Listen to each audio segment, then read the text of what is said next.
Intonation is like the music of English. It's what gives the kind of rhythm of a conversation so that if you were to not understand the words, you would actually probably understand the feelings and the attitudes that the person had when speaking. So, a lot of times students write me and they say, "Oh, you speak really fast, but I really like the way that you speak." And in a couple of my videos with my colleagues, we've talked about being really expressive when speaking English. And that expressiveness is what's helping you kind of connect more to the language that I'm using and connect to the way that I'm explaining things to you. So, intonation is essential. Mastering intonation is essential to being able to have better conversations in English.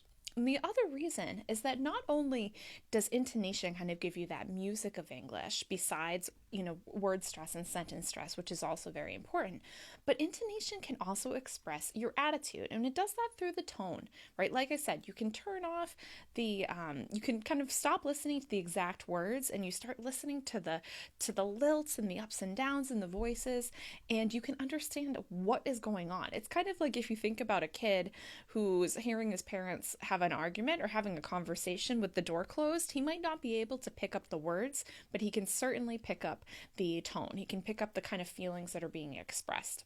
A lot of times when we're talking about different languages, the tone is different in different languages. So that's why a native English speaker might hear someone speaking Chinese or even Russian, and they might think that the person sounds a little angry or frustrated. And it's just because the tone of the language is different than when they're used to.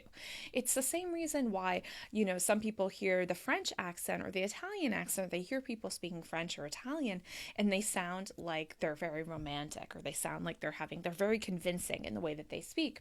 It's why you hear a language like Portuguese, and Portuguese sounds really happy because the ups and the downs of the tone of the language help you hear the attitude that's being expressed. But you really need to actually think about how it's used in English because it can be very different. Same thing. We're talking about American English, and it's slightly different in Australian English or British English. Australians can sound a lot more happy and a lot more laid back and relaxed just because of the way that their intonation is expressed in normal conversations. The same thing happens with British English. British English tends to have a more even tone. So for an American, that might sound a little bored, a little annoyed, a little aloof. Similarly, people from California, and I lived in California, and I definitely have some of this from living there. So people from California tend to have a little up and down at the end of their sentences, which can sound actually a little uncertain. So that's what I want to talk about here, is how we can use intonation for these specific conversation purposes. So I'm going really old school with this lesson today, and I have a little whiteboard here. So I want to talk about the differences between rising intonation, falling intonation, and what we call holding intonation. So when we talk about rising intonation, this is intonation that expresses uncertainty. So generally a rising intonation we hear on a yes-no question. And the reason that it rises when you say, "Are you going to have lunch today?" We raise our voice at the end, "today," and it ends high because we're checking for information and we're trying to confirm what we understand from that person. It can also sound uncertain because you can use it in a statement. You can say something like, "You went to the museum today?" Right? That's not actually in typical question form, but the fact that I'm raising my voice at the end of that sentence helps the other person understand that I'm asking a question. This is also why we use rising intonation when we are using tag questions, right? "Oh, you're from Korea, aren't you?" Right? "You're from Korea, aren't you?" You're checking for that confirmation, and you want to check the information that you have about that person. So we tend to learn intonation in terms of questions, right? So I'm going to put this down for a moment. We tend to learn intonation in terms of questions. So we're thinking about, yes, no questions. When we're checking for understanding, or we're checking for, to make sure that we're asking for information, but we're really just asking for a short answer. So that's why we tend to learn this at the intermediate and more advanced level as a yes-no question intonation. The other thing that's important to understand about rising intonation, right, is that it actually sounds happy. So a lot of people mention to me, "Oh, you sound really happy when you're doing your videos." Well, I am a pretty happy person, so that's a good thing that you're noticing. But the reason that you hear this kind of rising intonation, instead of being at the end of the sentence, my happiness is coming throughout the sentence. So it's these kind of brief rises throughout the sentence that helps tell the person that you're happy. So if you feel like maybe people think that you sound really serious all the time, you might want to think about how you're rising your voice as you're speaking. There is a challenge with that, and that's for non-native speakers. Sometimes that can sound a little too forced and even artificial, but it's a good idea to kind of practice it, to give it a chance and to kind of record yourself and see if adding a little happy intonation helps show the person that you're happier than they might think otherwise, because tone has a lot to do with how people perceive what you're saying in English. The other thing to think about with rising intonation is that it can express uncertainty, right? So when you're asking for questions like, "Oh, he's from the west side," right? You're asking because you're not quite sure, right? It's expressing that uncertainty. We should meet today, right? You're asking with a question at the end of your voice in order to kind of ask something that you want a little more confirmation on, and kind of you're not certain, and you want the other person to give you some feedback. But we can also use it for expressing sarcasm, right? So when you want to be sarcastic, which is hard to translate sometimes, you might raise your voice at the end, right? Like, "Oh, he did exactly what he said he wanted to do, right?" Right? So it's kind of that sarcasm, right, raises at the end to tell the person that, "Oh, you're kind of like, obviously," right? There's a different expression there with the intonation. We can also use it for surprise, like, "You're getting married this weekend," right? That we're expressing that, "Whoa, that's so shocking," right? And so even though it's not expressed as an exact question, the surprise is being heard there in the tone.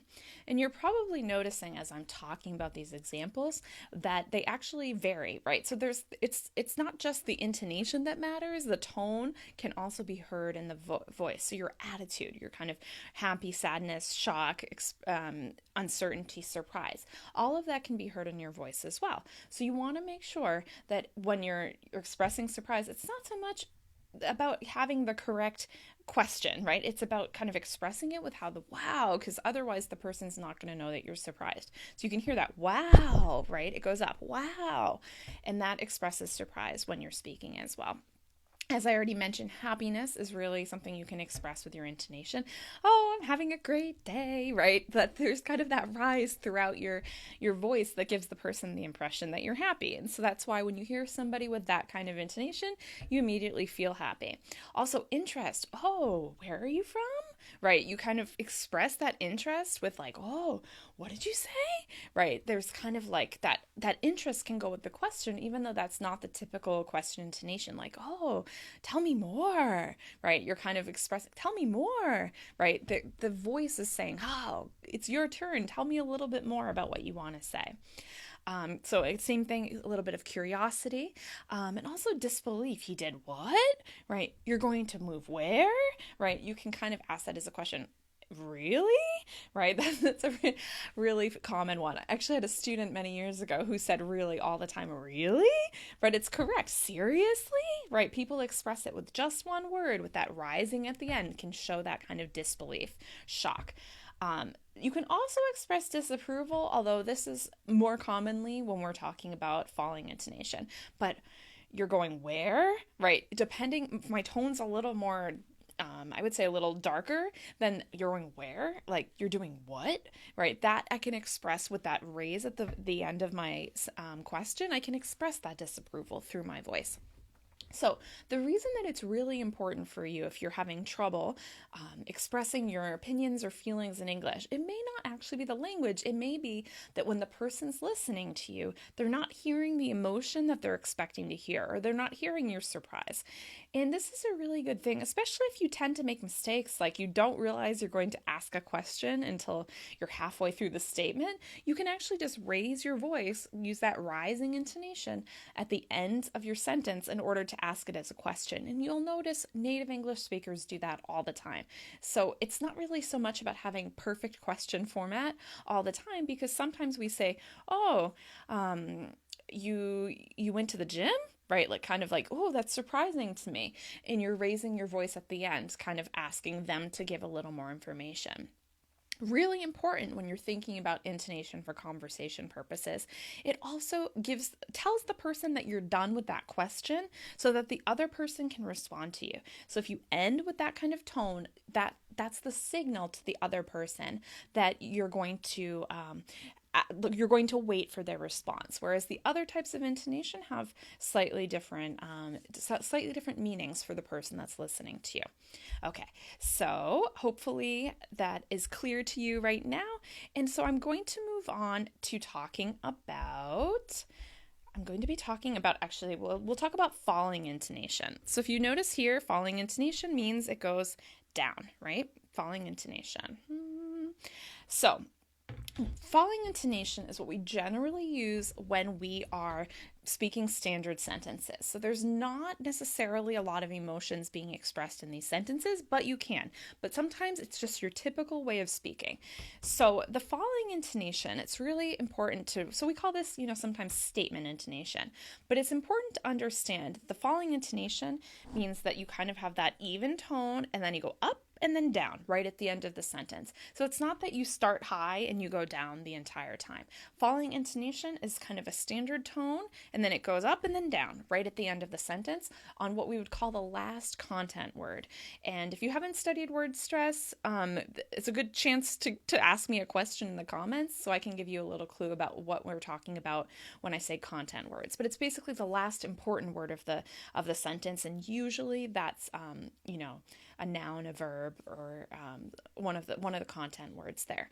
So when I'm giving, when I say, oh, I'm from New England, right? I'm from New England. I drop at the end. So there is a fall at the end of the sentence. I lived in Buenos Aires. I lived in Buenos Aires. And then I drop at the end of the sentence, right? I'm just speaking a normal sentence. And basically every time you listen to me, you're hearing that drop at the end because I'm usually talking and not asking a question. Right there, question, right? There's that slight drop at the end. I've mentioned in previous videos where, there's a slight difference in the kind of degree of expression between men and women, because women tend to be a little more expressive. We have more pitch variations in our voice, but you'll still notice that men do this as well, right? You notice me do it right there. So that you'll hear a slight tone difference, but it might not be as extreme as you might expect it to. But so I suggest if you're a man and you're trying to kind of pick up on intonation in order to improve the way that you sound in conversations, that you listen to some men speaking naturally. Just listen to a recording of someone so that you can kind of pick up on the difference in tones and kind of imitate that kind of intonation. So as I mentioned, we use falling intonation in just general statements. We also use them when we're asking information questions. And the reason that this is slightly different is that when we ask the yes/no question, we're expecting a yes or a no. So we're basically checking information, kind of confirming our understanding, whereas with information questions or the WH questions, we're kind of inviting more of a response. So we're signaling by this falling intonation at the end of the sentence that we're done speaking so that the other person has a chance to answer our question and has a chance to kind of take over from there. And so it's also when you already kind of know the answer to that. So that's why when we have tag questions, sometimes the tag questions go up because we're checking for confirmation, and other times the tag questions go down. For example, it's a nice day today, isn't it? Right? I'm not really expecting the person to disagree with me. So I'm just saying, it's a nice day today, isn't it? It's still a question, but my voice is falling because I'm not really inviting the person to disagree with me in any sort of way. Where are you from? How much did that cost? Right? That's how much did that cost? Right? We drop down at the end. How long have you been living here? Right? How long have you been living here? It drops at the end because I'm inviting the person to answer and give me more information. So The thing that is also important, we use, when we're making statements, we're also giving the person information. So falling intonation shows a little more authority, right? And this is important to understand because, as I've mentioned, Australians and also people from California and also people who are in the millennial generation, for the most part, we tend to end with that kind of rising intonation on the last word of our sentence. And what happens is, because that can sound a little uncertain, people from older generations might view it as uncertainty. This is also really important for women in the workplace. So if I have any listeners who are working in the United States, especially for women in the workplace, sometimes that kind of rising intonation suggests that you're not quite sure what you actually mean, right? So you want to make sure, if you're trying to express authority and give information with authority, you want to drop at the end of the sentence. So are you really sure what you mean? Is this what you want to say? Right. I'm giving sort of a more even tone because I don't want the person to doubt what I have to say, right? So you'll notice probably if you watch my videos and start paying attention to my intonation, sometimes I stay high, sometimes I drop low. So it's important to kind of see how serious the tone is. So especially in more serious situations, you want to make sure that your tone rises and then comes flat at the end, right? That will give you that kind of authority in speaking that will help you sound better when you're having conversations in English, especially in the workplace. So that's something I want you to think about. If people are not taking you seriously, think about how your intonation is, and I would really suggest recording yourself. So something else that happens with expressing this kind of like typical rise and fall, you may not be expressing any emotions, but it could be disappointment. I can't believe you did that. Right? That ends low and you're, oh, okay, right? Whoa. Instead of, I can't believe you did that, right? That can be more surprise, but I can't believe you did that. It shows that kind of disappointment, disapproval. He's running late again, right? My voice is showing as well as my expression. He's running late again, right? He forgot to do the dishes. He forgot to give me his key, right? That is being expressed, his key, right? With that falling intonation at the end of the sentence. So, something that is also important to recognize when we're talking about falling intonation is that falling intonation also expresses you're done talking. So it may mean that you continue on to another sentence, but at least means that that one sentence is complete. You'll notice when people are speaking, it's not like we speak in this perfect, like 10-word sentence, 10-word sentence, 10-word sentence. Sometimes we have several sentences that we just keep connecting with and but and or, and then when we're finished, we go up and then down, right? So when we finish the sentence, right, there's that kind of at the end of the sentence. So that form of intonation tells the person that you're done speaking. So if you're noticing that people are kind of watching you and they're not sure, they don't respond right away, it may be that you're ending with a kind of question at the end of your voice and you're not signaling to them that you're finished speaking. So if you want to emphasize that, you want to make sure you go up and then down at the end of your sentences to let the person know that you are done speaking. You're done with what you have to say. So, and depending on, of course, this is, the difference between rising and falling is basically rising is uncertain or it's happiness, right? Generally, or some sort of surprise. And so that's why you can use it for surprise. Like, what? Right? You go up at the end, really? Because you want some more information. Whereas falling can express like, okay, now I fully asked my question, please respond, or I'm done speaking, please respond, or I'm done speaking, it's your turn, right? So it can kind of signal that turn taking when we are speaking.